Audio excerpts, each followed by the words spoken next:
KCBC മദ്യവിരുദ്ധ സമിതിയുടെ സംസ്ഥാന അവാർഡിന് അർഹനായ CX ബോണിയെ ആദരിച്ചു.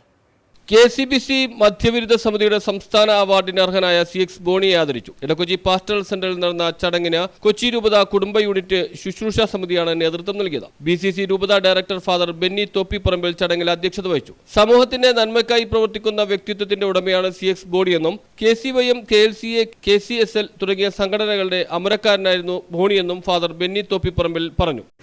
അതെല്ലാം ഉപയോഗിക്കുമ്പോൾ മനുഷ്യനൊരു സെഡേറ്റീവ് അവസ്ഥയിലേക്കാണ് മനുഷ്യർ പോകുന്നത്.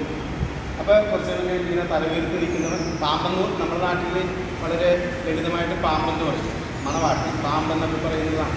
അത് മദ്യം കഴിച്ച് കഴിയുമ്പോൾ തലയൊക്കെ കുമ്പിട്ട് നാണം, പിന്നെ ചിലർക്ക് ദേഷ്യം, അങ്ങനെ പല അവസ്ഥയിലേക്കൊക്കെ തരണ്ടാണ് പോകും.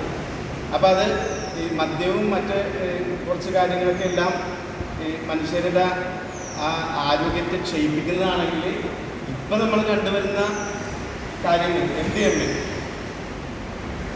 രാസലഹരികളൊക്കെ എല്ലാം മനുഷ്യരെ എന്താണ് പറയുന്നത് ശക്തിപ്പെടുത്തുന്നതാണ്. അതൊരു ദിവസം എടുത്തിട്ടുണ്ടെങ്കിൽ 2-3 അതായത് ഒരു 48 മണിക്കൂറൊക്കെ ഇങ്ങനെ ഒരു ക്ഷീണമില്ലാതെ ഉണർവോടുകൂടി നിൽക്കാനായിട്ട് സഹായിക്കുന്നു. അത്യന്തം മാരകമായിട്ടുള്ള അവസ്ഥയിലേക്ക് കൊണ്ടുപോകുന്ന മദ്യവിരുദ്ധ സമിതിയുടെ കൊച്ചി രൂപത ഡയറക്ടർ ഫാദർ ആന്റണി അറക്കൽ മുഖ്യാതിഥിയായി ചടങ്ങിൽ പങ്കെടുത്തു. രൂപത കോർഡിനേറ്റർ സിസ്റ്റർ ലിസി ചാലാവീട്ടിൽ, രൂപത convener Paul Benny Pulickal, secretary Peter P George, ഫെറോന കൺവീനർമാരായ Felix Kattissery, Justin Mullapparambil, Sony Alunkal എന്നിവർ പ്രസംഗിച്ചു. News bureau, Kumbalangi.